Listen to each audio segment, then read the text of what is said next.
Hey everybody, how's it going? Welcome back. So, we're going to be talking about one of my favorite modern slasher series of all time, probably. And that is, of course, Adam Green's The Hatchet series. And obviously, starting with 2006, Hatchet. Man, when I first saw this movie, I was so happy just to see a slasher film with such great practical effects and just over the top insane gore. Like this movie has such amazing gore in the whole franchise. Like amazing.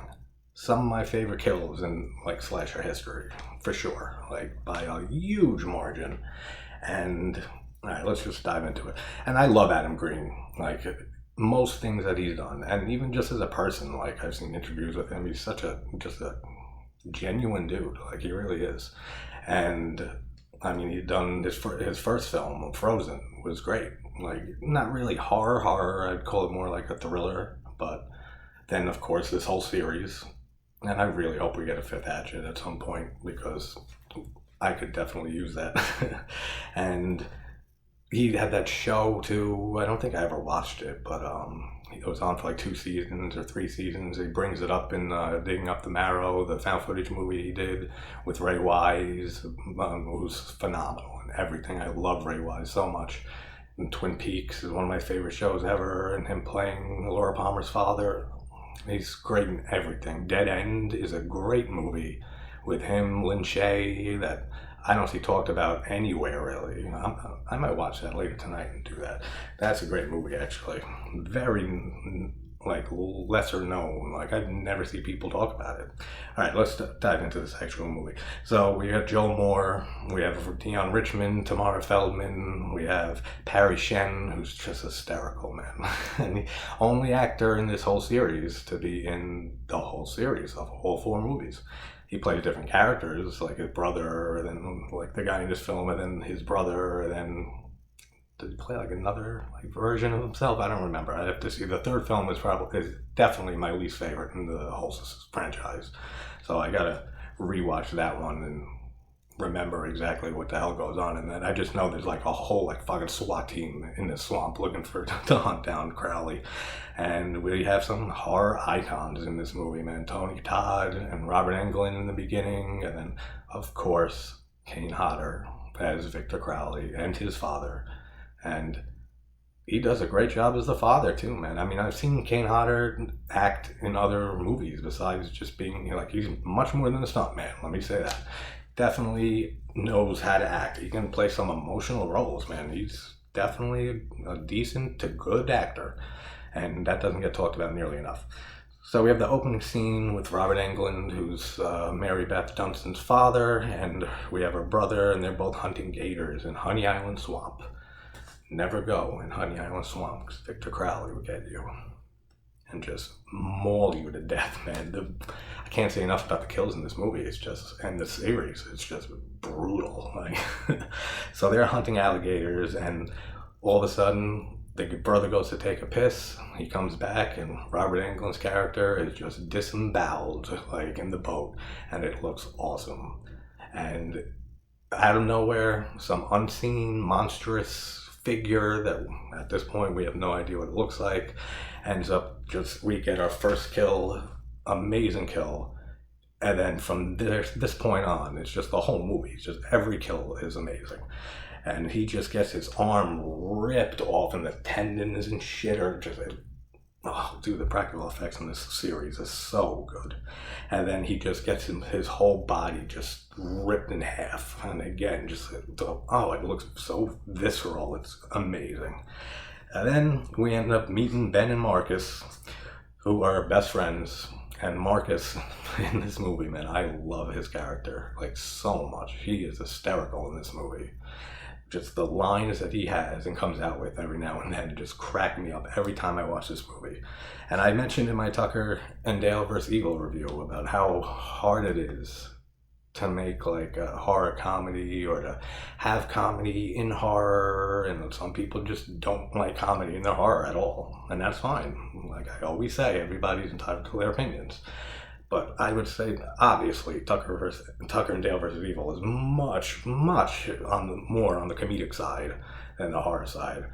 And the Hatchet series, I wouldn't even really consider them horror comedies. Like, if anything, they're just like great, brutal slasher films interjected with comedic elements as we go on. But definitely not a horror comedy. I would never put it in that category. So Ben and Marcus and his friends, and we get a cameo from Adam Green as one of the friends. So that's a nice little touch there. They're in New Orleans for Mardi Gras, and they're partying, and they're just seeing naked chicks everywhere, which is great to see.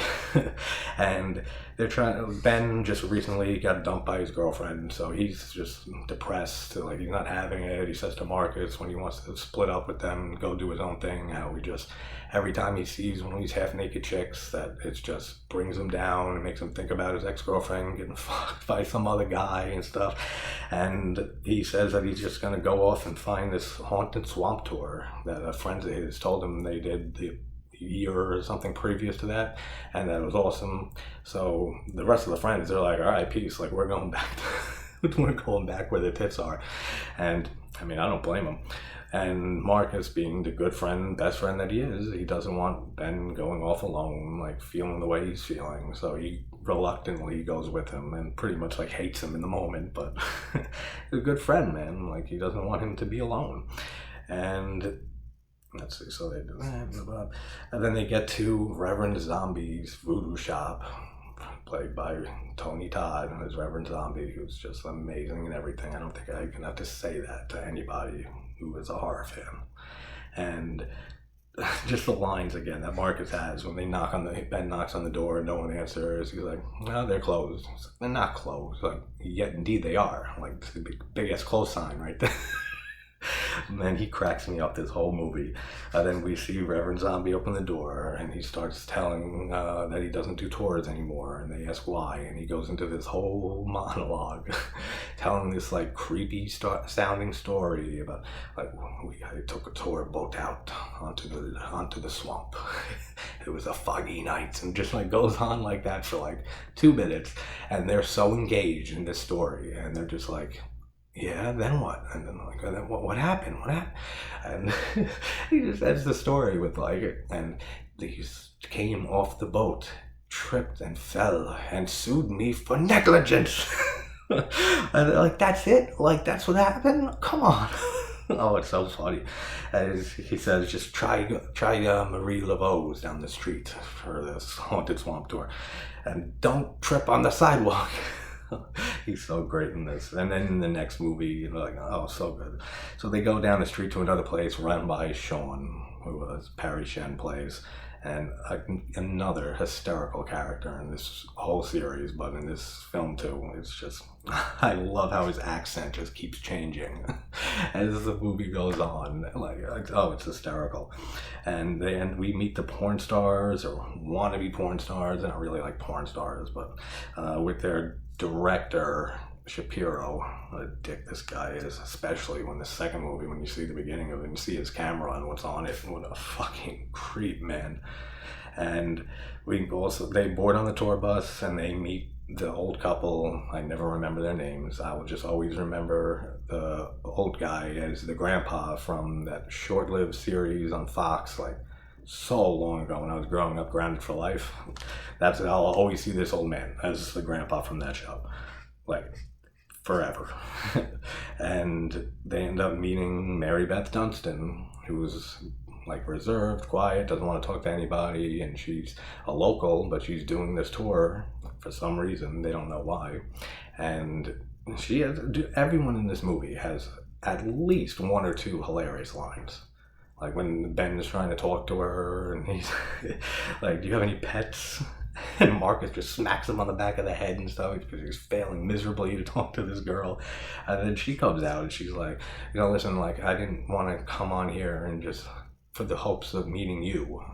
Like, that's fucking cold, man, but it's hysterical at the same time. And but I love the little gag about how they paid $40 for the trip, and then she's just like, listen, I just want to sit here and get my $30 worth. Fucking overcharged, but what a con artist Sean is in this. And even again with the older couple, with the old guy, and the Shapiro has his camera out, and he asks him, he's like, "Oh, it's a nice camera. Are you a director?" He's like, "Yeah. Have you ever heard of Bayou Beavers, the little porn show that he's shooting?"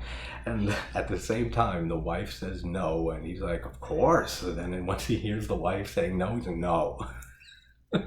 Oh, that's so great.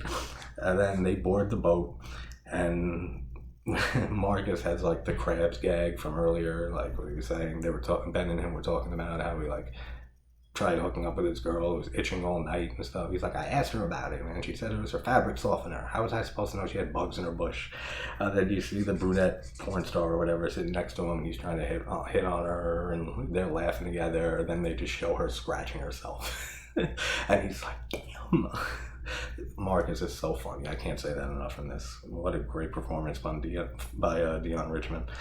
Then we meet Jack Cracker, played by John Carl Buechler, who of course directed Friday the 13th Part 7, The New Blood, and he's done makeup effects on so many movies. I mean, Halloween 4 or Nightmare on Elm Street Part 4, and one of the Halloween movies, and a whole bunch of other stuff. Yeah, it's sad that he passed away a few years ago. And so they're trying to start the boat. Sean's trying to get the boat going, and you could tell like something's sketchy because he's like looking around and everything. Then Jack Cracker starts calling out to him and saying, "Hey, you guys can't be here. It's Victor Crowley." And they're like, "What is he saying?" And Sean's like, "Oh, that's just Jack Cracker. He drinks his own piss." They say, he's cracked. And then we see him drinking his own piss as they fucking drive the boat away. Oh, it's so funny.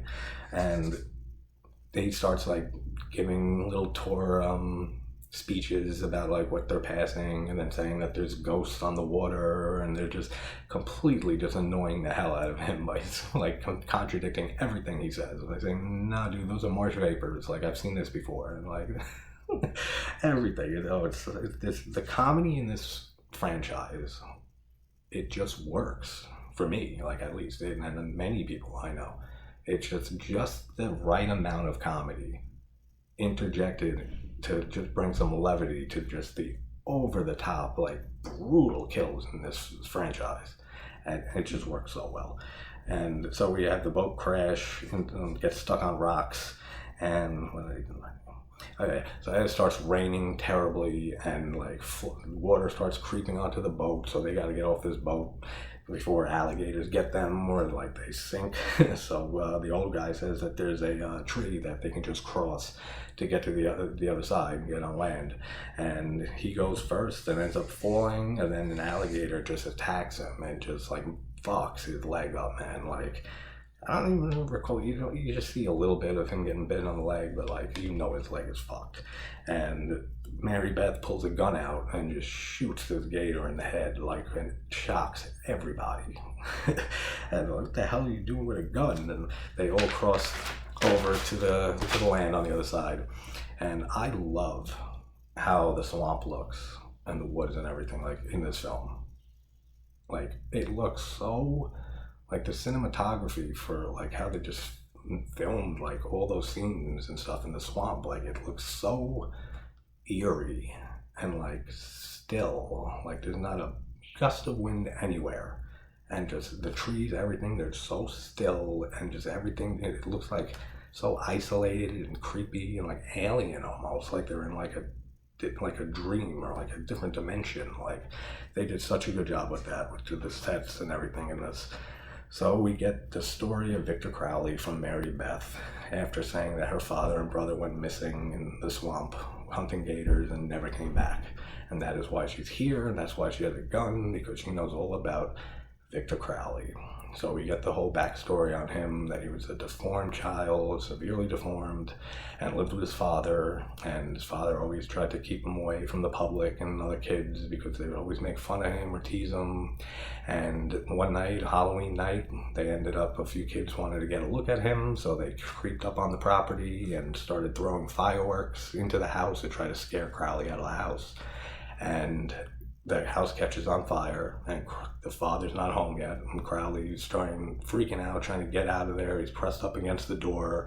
The other side of the door is on a flame and just burning, and Crowley's father gets home and sees the fire and everything and just runs immediately to try to save his son, and tries kicking the door down. It's all on fire, and again, Crowley's pressed up against the other side of the door, so the father grabs the hatchet, roll credits, and just hits the door a few times, and the last time it just goes right through the door, and the hatchet just hits Crowley right in the head, kills him. And she says that the father just became a recluse for like 10 years after that before dying of a broken heart. Yeah, I want to know how he actually died. Like, I really want to know, because that's bullshit. Like, come on, they could have came up with something better than that. He died of a broken heart. Yeah, how did he really die? Like, I want to know.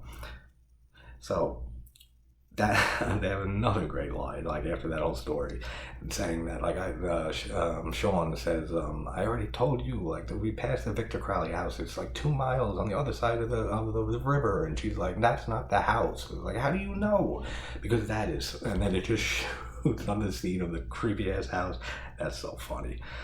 And the old couple, you know, the old guy's leg is fucked. So they're trying to carry him and stuff, and they're saying that it could be miles before they get to a road. And then they start hearing the call of Victor Crowley for his daddy, just daddy. And the rest of them just freak the fuck out and just like move so far away from the house. And the old couple, just the wife and stuff, is just saying, you guys are cowards, and like, we need your help and stuff. And they just start walking towards the house and screaming, like, is anyone home and stuff? And they're all warning them, like, you know, we should stick together and get away from that house.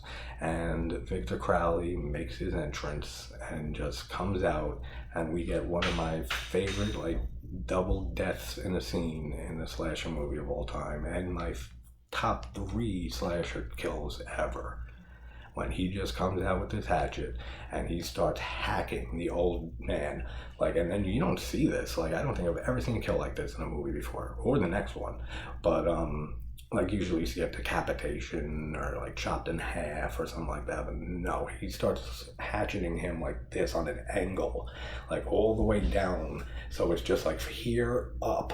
And then when he's done hacking him up, he just takes the top half of his body and chucks it to the ground. The wife's freaking out, so like he ends up running after the wife, and we get my favorite, top 3 slasher kills of all time, and my favorite in the series probably. Maybe like one other might match it, but he just runs up on this woman and just puts his hands in her jaw and just rips her head apart. And the tongue's twitching, the tendons when he rips it. Oh, dude, the fucking effects in this movie, the practical effects are unreal. Like, top notch. Like, I can't say enough about it. Like, they're so good. And then he just, like, Jason style, just, like, takes her body, just throws it to the ground.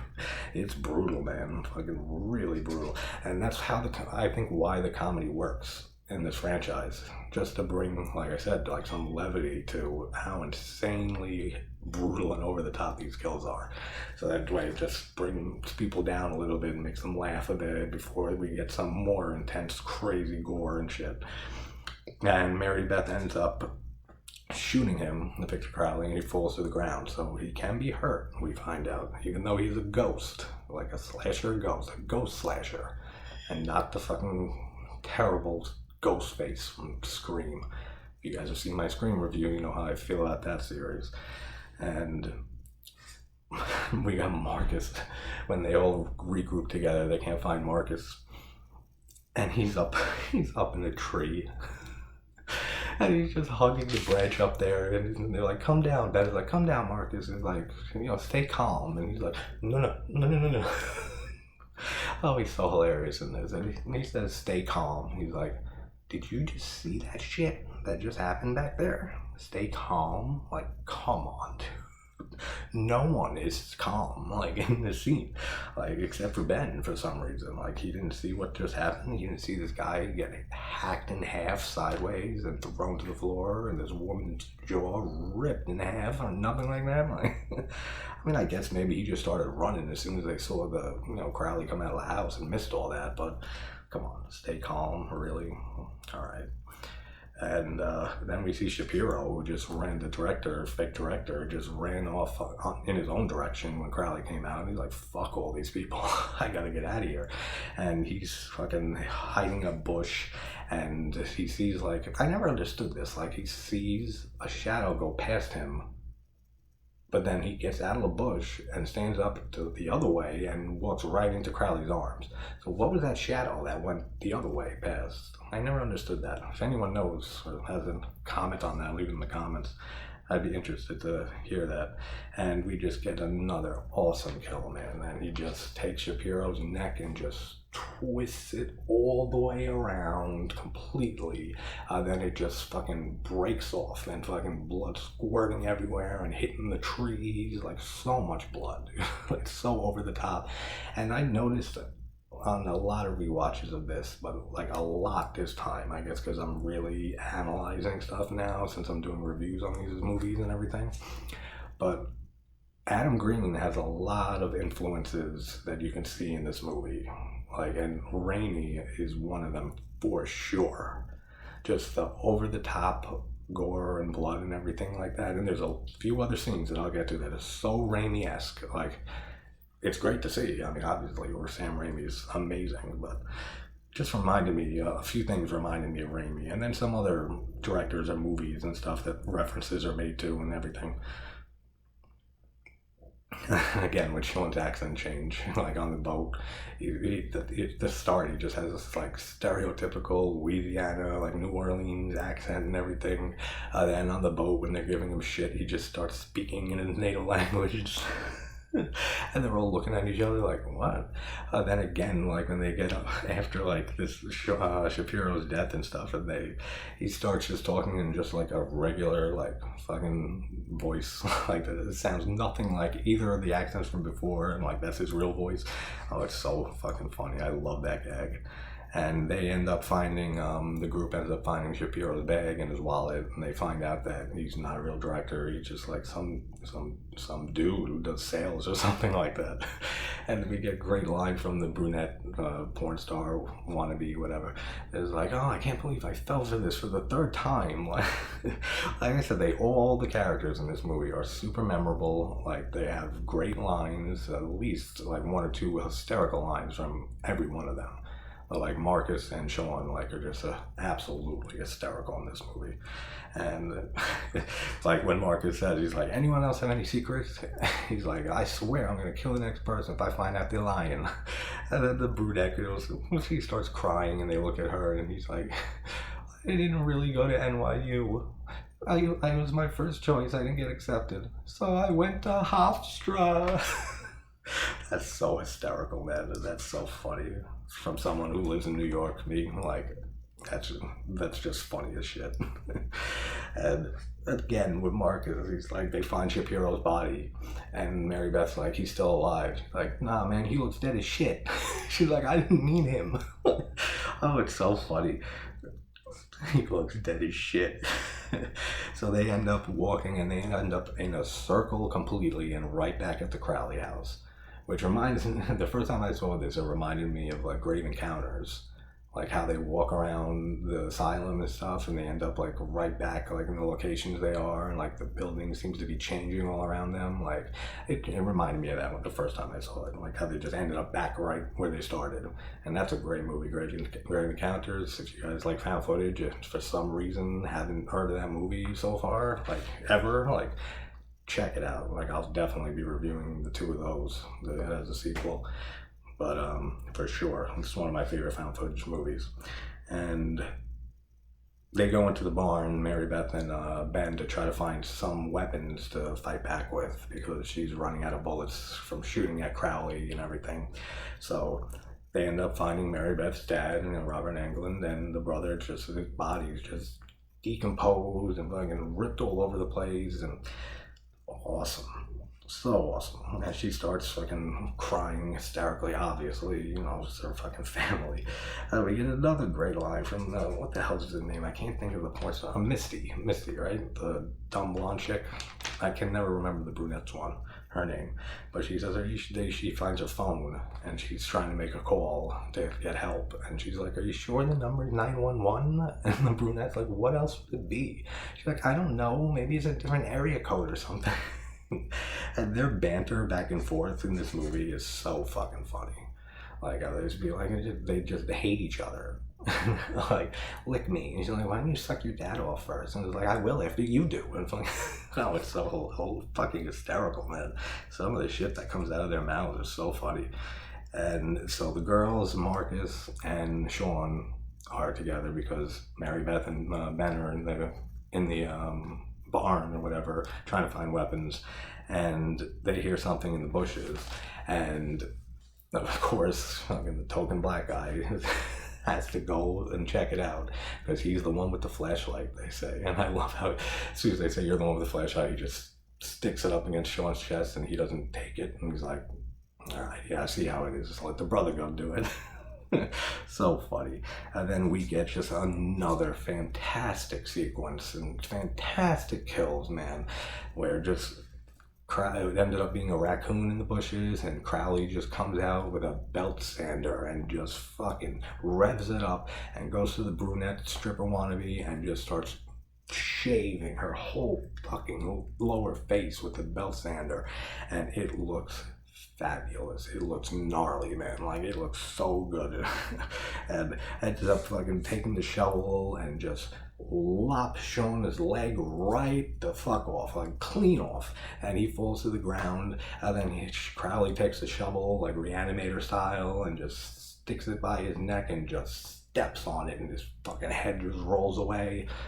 Dude, it's so fucking gnarly. And then ends up picking this girl up, and she always wanted to be an actress and stuff, but she ain't making it now with how fucked her face looks, man. She looks fucked.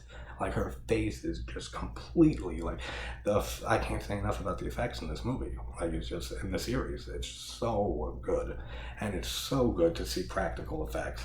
Like, when this movie came out and I saw this in an age where it's just CGI is so overused and everything, and just it's great even now just to be rewatching the series, especially after suffering through that abysmal Return to Sleepaway Camp, man. Like that, I feel like I'm scarred for life with that. But I said that's it. I said I'm never fucking talking about it on the channel again. That's it. And he ends up picking her up and just impales her on the shovel that's stuck in the ground right above Sean's head, or his neck, where his head rolled away. Such an amazing sequence. So good. The score in this movie is really good. It's like, I don't know how to describe it. It's like very different as it goes through the film. Like, it's like a lot of film scores and stuff, like it sounds similar as it goes through the movie, like the same style and stuff. There's like, it's different styles like to the score. It's like very interesting. I actually really like it.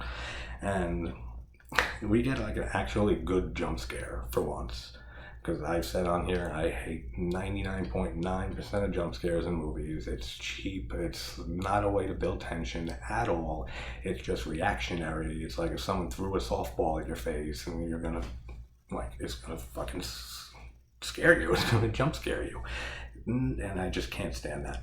But we get an actually good one here, that when they're trying to figure out where to go in the woods, and then Mary Beth's like, that way, and Victor just pops up out of nowhere with his hatchet and he's trying to fucking attack them, and Ben sticks him with like this, I don't even know what it is, it's something that he got from the shed or whatever at the Crowley house, sticks him with it, and they end up running off. And then they make a plan, and they say, if we just stand here, we're just going to get hunted one by one and killed one by one, so we have to fight back. And they're like, how are we going to fight back? Misty, the dumb blonde, she's so funny. And they make a plan to grab some gasoline cans that Ben saw in the shed or whatever it is, at the Crowley house, and they'll light this motherfucker up. So they go to enact that plan, and this always struck me as kind of stupid. Like, and if you've been watching any of my reviews, or if you haven't, and I'll keep saying it, I love picking apart everything in movies. I've been doing it my whole life. It's like a fucking hobby of mine, just picking apart just stupid things and little observations that like are never made or brought up, and just picking them apart and just I love it. It's like my fucking hobby.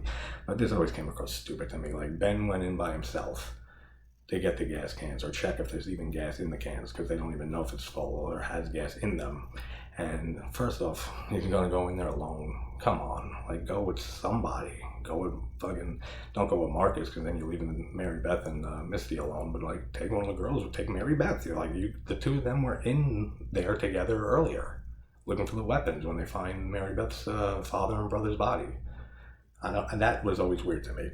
And then you have Misty. You have Misty like all the way on the other side, keeping a lookout, far away from Marcus and Mary Beth, like she's bait, basically. Like, well, how that's fucked up, man. Like she's so far away. Like it's like, why not just all three of you stay together? Like I get it. It's like, all right, if we stand here and there, like we can keep eyes out better and stuff. But come on, like that Misty is gonna take on Crowley, even if she sees him. And yeah, we see that ain't fucking happening in any universe. And we had another great line. They start like making the distraction, Mary Beth and Marcus, and they start, come out and get us, Crowley.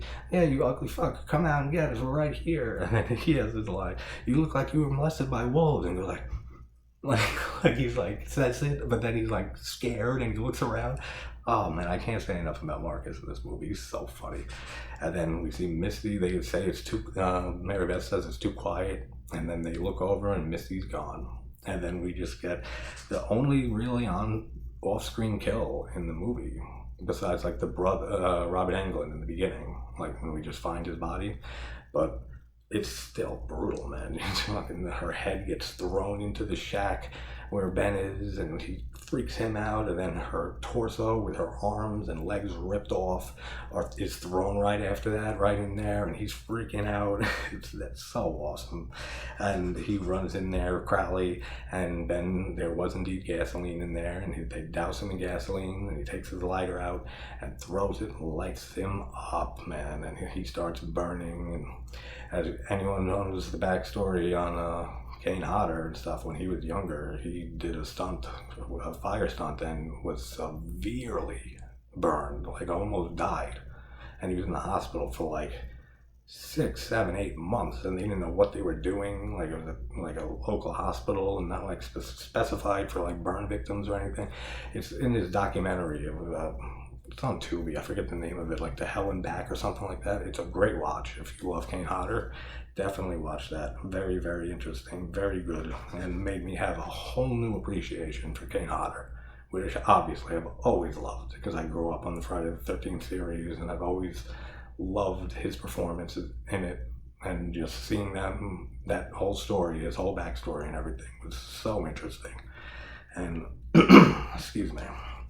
So the 3 remaining ones, oh yeah, that's right, after they light Crowley on fire, like literally like 10 seconds later, not even, it starts raining like fucking cats and dogs again, and it just like starts putting Crowley out, and Ben says, and this has got to be a reference to The Thing, has to be, because they use it a few times in this series, and he's like, you gotta be fucking kidding me, which of course is a callback to my favorite horror scene of all time, with Norris's chest thing and the spider head, and that's the reason why it's the icon on this channel, because The Thing is my favorite horror movie of all time by far, and it is killing me that I keep fighting to review it so early on in this channel, because that fucking review will go on forever.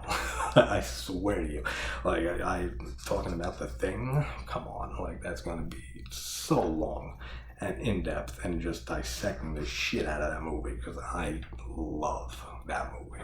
It is the best horror film ever made, in my opinion, and still to this day has the best practical effects ever. Like, it still holds up so well today. It's unreal. Like, it really is. That's for The Thing when I eventually do it. Like I said, I keep fighting on doing it. Every single day I say to myself, maybe I'll just fucking do The Thing today. Like, I can watch that movie whenever. So maybe I'll do it today. And then let's hold off on it. It'll come eventually. And then we get this the three of them run off into the swamp, and then they end up in a graveyard and stuff, which again looks awesome. Like just the sets and everything, the lighting and the cinematography in this movie, just awesome, just so good.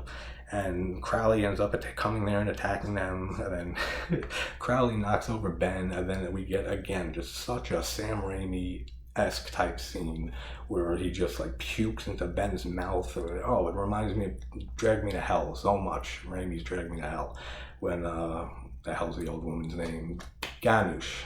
And when like Christine goes, the main chick goes to like apologize to her, but then finds out she's dead, and she sees her like her body laid out in the casket, and it's like the funeral for her, the wake, and the body ends up falling on Christine, and embalming fluid is coming out of her mouth into Christine's mouth. It's so sick, that movie.